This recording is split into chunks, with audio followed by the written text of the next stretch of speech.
Hello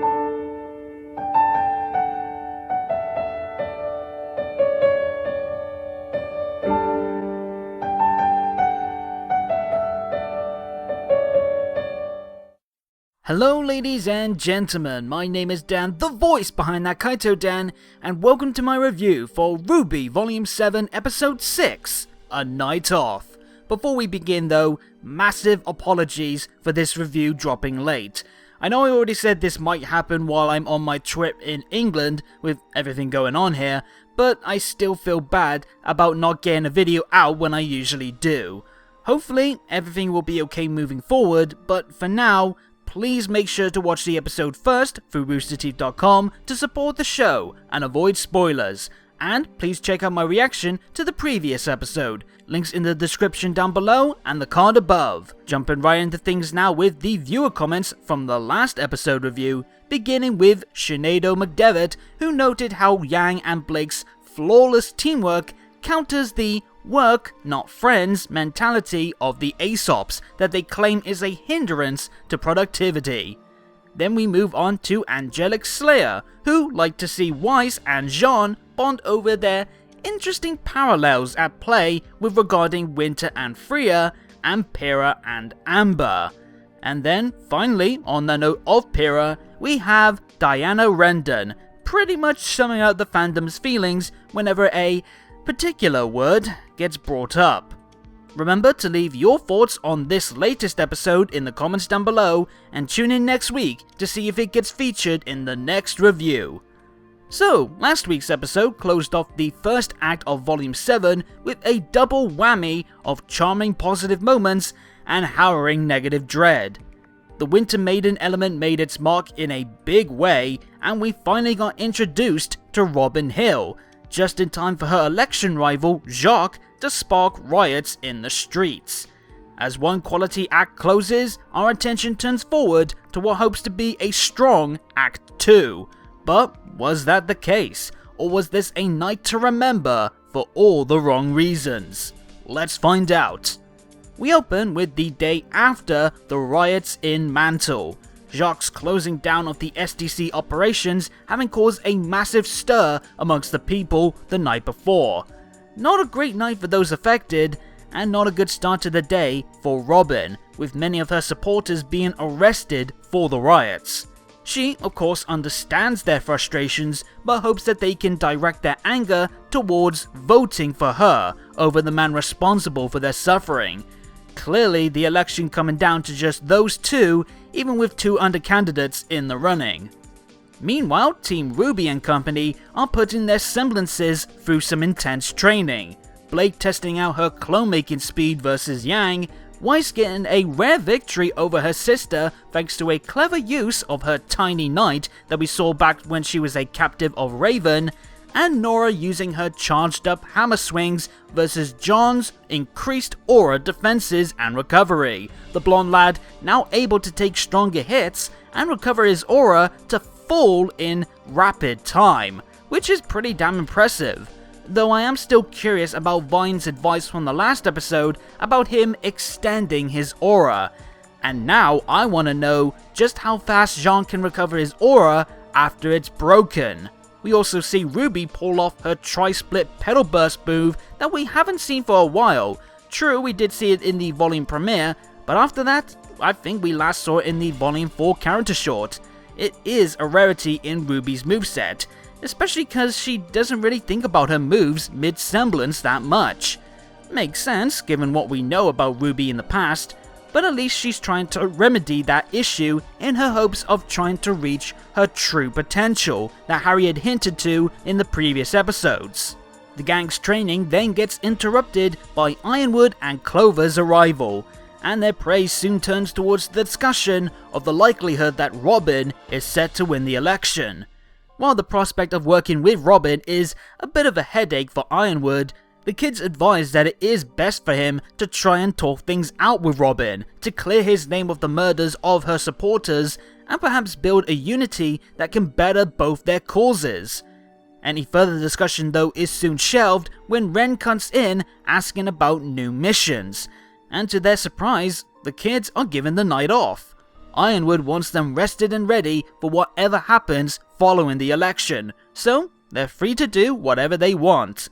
We then jump to later on as everyone preps for their nighttime fun, though Weiss is confused over her father's actions. For as big a douche canoe as he is, Jacques is still a shrewd businessman, so Weiss can't help but shake the feeling that there has to be some deeper reason as to why he would antagonize the public the day before voting.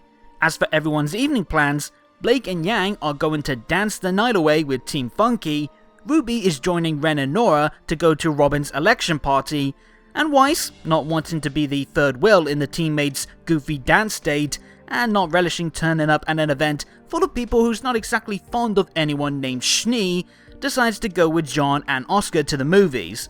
Looks like Jean finally got the chance to take Weiss to a Bruce Willis movie. Also, can I just say that I absolutely adore Weiss's expressions in this episode?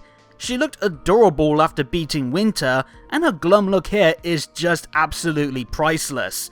And no, this isn't Weiss hating on her friend's relationship. Like I said, she clearly just doesn't like her options for her evening plans, or the idea of being stuck in a late night club alongside her pair of friends who are clearly more interested in spending their time together more than anything else. Anyway, back to more important matters, we follow the gang heading to Robin's party, something that, while perhaps is a bit premature with the voting still ongoing, is at least some assured positivity for Mantle before things likely turn darker once they all know about Salem. On the topic of said villainous, these three finally bring up a discussion that many of us in the fandom have talked about since last volume. The possibility that someone else could destroy Salem if Jin only meant that Ozpin is the one who can't destroy her. A lot of fans have wondered if Jin's words can be taken literally, as is often the case with genies and the wording of wishes, and it's great to finally have that be addressed by the heroes, though RWBY still remains unsure, which, is understandable as well. There's been nothing so far that could back up that belief being true, and they can't just bank on pure speculation, as failure would mean their deaths. As such, Ren thinks that they're better off focusing on more training instead of wasting time having breaks and moments like this, like Nora wants to. And soon, the pair start to get on each other's nerves, and things only get worse once they meet up with Penny at the party. These two have had quite the bumpy time together since arriving in Atlas. Several times now, they've had moments where they're not on the same page, and this has caused some concerning friction that's now reaching a bubbling point, as their talk about Blake and Yang's relationship slowly morphs into the pair venting about what's driving a wedge between themselves. I quite like how the writers were able to make that shift in focus so smoothly, taking advantage of the parallels between the Bumblebee and Renora ship. And I also am glad to totally understand what's been Ren's issue. He clearly wants to embrace and share his feelings for Nora and take things easier when he can, but with their hopes for victory left uncertain and the safety of Nora being uncertain as well, Ren has chosen to focus on improving himself so he can protect those that matter to him, especially Nora. The problem though is that Ren isn't talking about it with Nora, which frustrates her to no end, and has resulted in this lovers' quarrel, so to speak, with neither side able to find common ground, which makes for pretty awkward watching for RWBY, who gives the pair some time alone while she joins Penny backstage. It's here we see that Marrow is joining Penny for security at the event, though their presence isn't entirely welcomed by some of Robin's members, like May Marigold, who we met last episode but gets a speaking role in this one, her voice provided by Kaiden Jensen, a former Achievement Hunter member and current producer for Inside Gaming. I should also note that May isn't just RWBY's version of Maid Marian, she's also very likely related to Henry Marigold, the Casanova who failed to win over Weiss back in Volume 4, as the two share the same last name and their similar hair and eye color.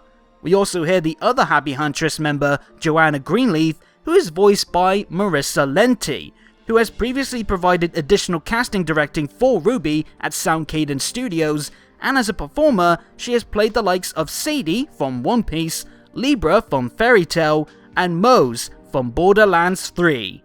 The presence of Ironwood forces isn't a positive one for the likes of May, but Robin arrives and gives the okay, since if Robin does win the election, she and Ironwood will be working together, so it's best to play nice and not get on everyone's bad side. Still, Robin's past morally grey actions is enough to raise some eyebrows, especially when she doesn't view the law as equal or fair, and it doesn't sound like she's willing to rule out making more barely legal actions if she feels it's for the best. But this matter comes to a close, which is more than can be said for Ren and Nora's bickering. After a sweet few words from the adorable Fiona, Robin takes center stage to share her thanks for those who have supported her, and you can easily tell what makes Robin so inspiring. Not only are her actions benefiting the people of Mantle, her words are compassionate and motivating, and you can feel how much she really does love her city, which makes her such a strong leader worth a massive following. And her comments about being stronger together also helps quell the fire in the Ren and Nora spat, so they can finally try and talk about what's happening to them. And Nora has the perfect response by ridding the need of any more talking. Holy crap, it finally happened. Ren and Nora, the pair that many of us have shipped since they first appeared way back in August 2013, have finally kissed. We can finally say they are together. And what a good kiss it is. The way that Nora grabs Ren to start it off, the way Ren goes from shocked to accepting this long overdue moment, to the bubbly love song in the background, and the beautiful use of fading out so all our attention is on these two. It is such a rewarding moment for these two after everything they've been through, and it's the best way to round off their recent issues on a happy note. Which makes all the more painful then with everything that follows.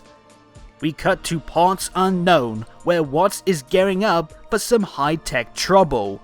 He's got a slew of scrolls in front of him, and some hacking tech on each finger, and of course, he's not alone. Tyrion is ready and waiting, hidden in the crowd. And though RWBY is able to spot him as the election countdown begins, she's too late. The lights go off, and the chaos begins.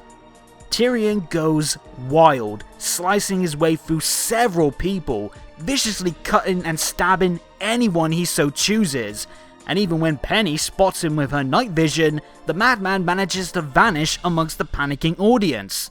But he's not done yet. His next target is Fiona, and this time he pulls out something special. His semblance. His hand is bathed in a wave of purple aura, and with just one clawed swipe, Tyrion is able to break Fiona's aura, leaving her vulnerable for a second slash with his weapon, cutting into her stomach. We finally get to see Tyrion's semblance, and what a frightening power it is for him to have as well. It's very much in line with his illusion, the Scorpion and the Frog, which tells of a scorpion that after promising not to sting a frog that will carry him across a river, does so anyway, killing them both, simply because he says it's in his nature. I want to give a shout out to Unicorn of War, by the way, for this brilliant tweet that they made, suggesting that perhaps in focusing all his aura into one attack so he can break a person's perfect aura defenses, it may leave Tyrion completely vulnerable if someone is able to get close enough to attack him without getting killed. Also, I wonder if this explains why Tyrion has an interest in Jon, because he's essentially the anti-Jon in terms of their semblances. Jon can use his aura to amplify another's, while Tyrion's can use his to destroy another's. Maybe Tyrion was able to feel some kind of connection in their aura because of this similarity, or perhaps Tyrion is just mastered in being able to sense another person's aura level, and he was able to take notice of Jon's deep aura pool. Either way, this makes Tyrion even more of a dangerous entity, and I fear whoever will be his next target. At least he's unable to harm Robin as she's tackled away by Penny. But it looks like Tyrion wasn't planning to attack Robin anyway, as he finally escapes just as the lights come back on and the real damage is laid bare. Penny is standing center stage, weapons out, with bodies scattered along the floor, including some of the mothers who flirted with Jean last episode. And to make matters worse, Jacques Schnee has won the election, no thanks to Watts, who we saw rig the votes in the middle of him editing footage of Penny previously fighting Grimm with camera footage of Tyrion's killing. So instead, it looks like Penny is responsible, later uploading the doctored footage onto the internet.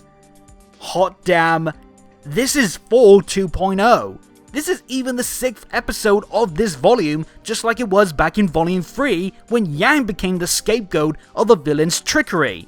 Only this time, Penny is made out as the one responsible for this terrible incident, and everyone, including Robin, is buying the charade, much to Penny's dismay.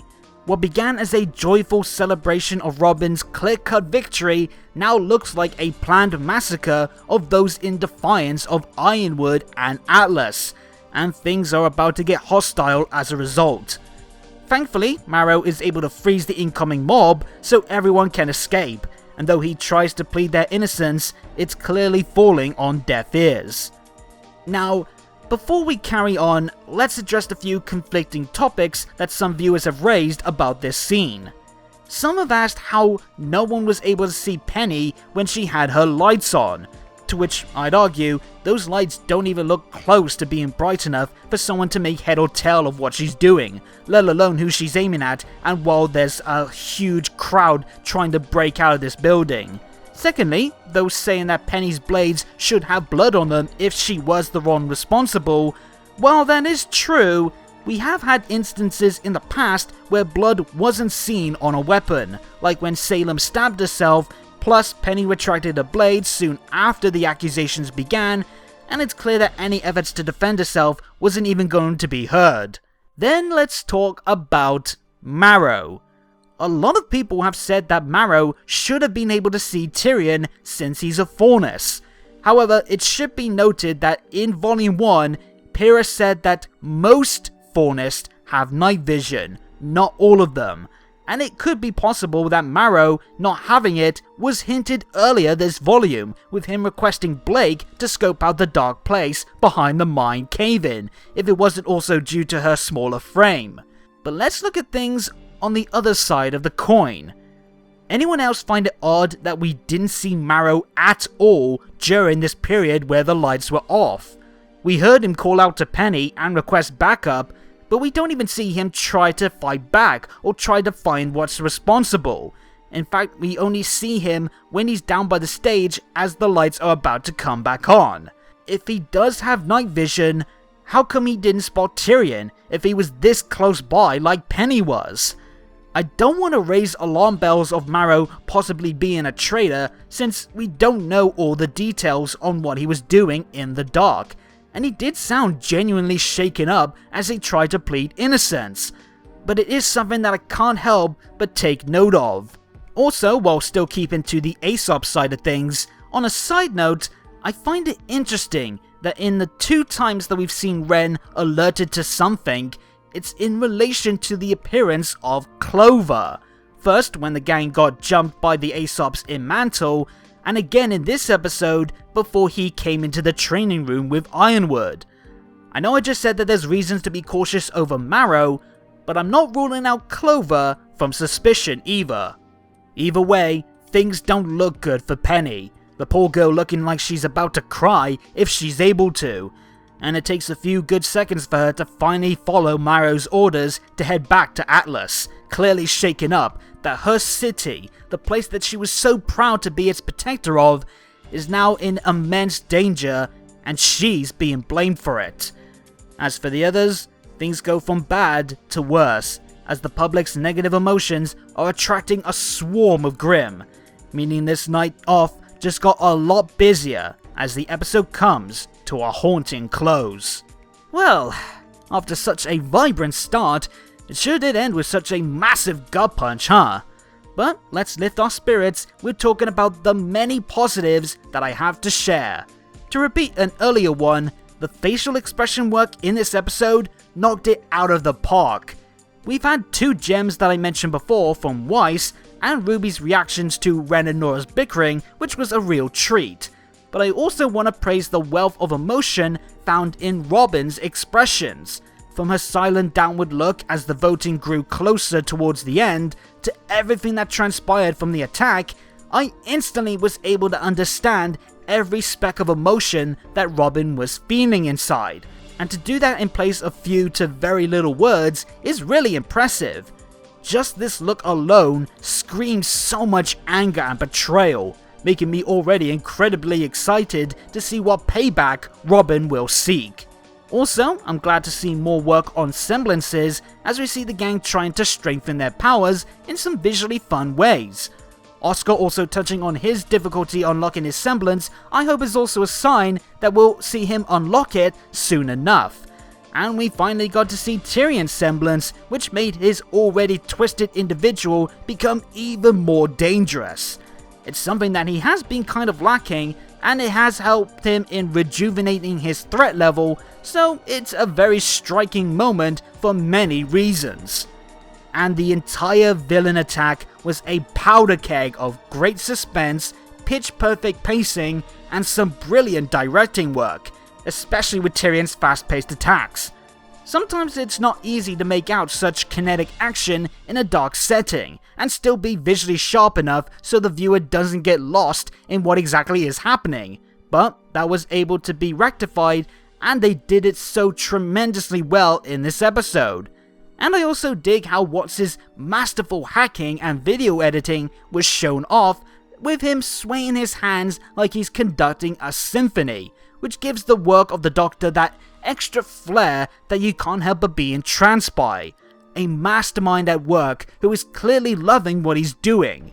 And sticking to the topic of bad people doing bad things, I loved how subtly the episode slowly tracked Jacques' voting, only highlighting it at a few points and keeping it realistically believable, even with Watts clearly controlling it from behind the scenes, until it was clear for him to make that final big shift.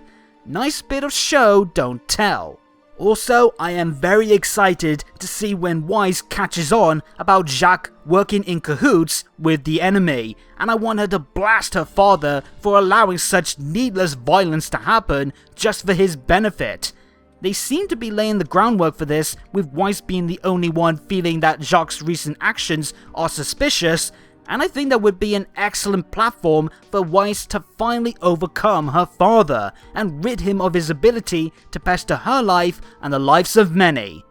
And finally, even with the heavy closing moments, this was still a very charming watch, with some great comedic beats, welcome moments for certain characters and relationships, and of course, a massive highlight that has enriched fans of Ren and Nora's bond with a reward of a tender kiss that felt very honest to their dynamic, whilst also being perfect for their little happy moment that make the events that follow sting even harsher. Let's wrap things up now with my episode awards, starting with the scene of the episode, which, can it be anything else but the Renora kiss? Yes, the events that followed are the bigger deal, that was still top quality as well, and they will go on to have the bigger impact in future episodes, but unlike the party going wrong, I didn't see this coming.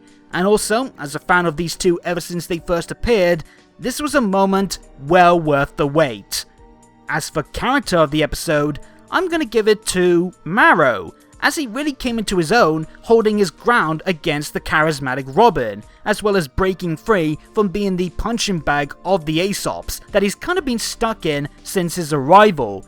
And his voice actor, Mick Laura, also earns this episode's voice acting gold star for his strong work giving the Wolf Boy some edge, and even with my suspicions, providing a convincing, raw plea of innocence at the end. Consider me very impressed indeed. So, we're halfway done now with the volume, I believe, and to quote one of the all-time great wrestling commentators, business has just picked up. the volume has taken a deep plunge now into what's said to be its most intense content so far. This was not only the best episode in the volume for me so far, it's a contender for one of the series' best. The voice work was sublime, the animation and directing was on fire, the subtle emotional and visual cues were spot on, the execution on the nail-biting final third was fantastic. It more than delivered in setting up the volume's future as well, and I really can't sing this episode's praises enough for being able to do all of that so perfectly. It is such a thrill ride, and if the volume is able to match that, or even somehow surpass it in the remaining chapters, I think we're in for something special here. But those are just my thoughts, time to make sure you tell me yours. What do you think will happen next for Penny or Robin? What do you think is going to be next for Watts and Tyrion's schemes? And how do you guys feel about the Rhaenyra kiss? Let me know in the comments down below, and while you're at it, hit the subscribe and bell buttons and tick the notification box to make sure you get every new video from me as they drop. And follow me on Twitter at ThatKaitoDan for more on anything to do with future RWBY content, updates on the channel, and more. But until next time, have a good day or good night, and peace out.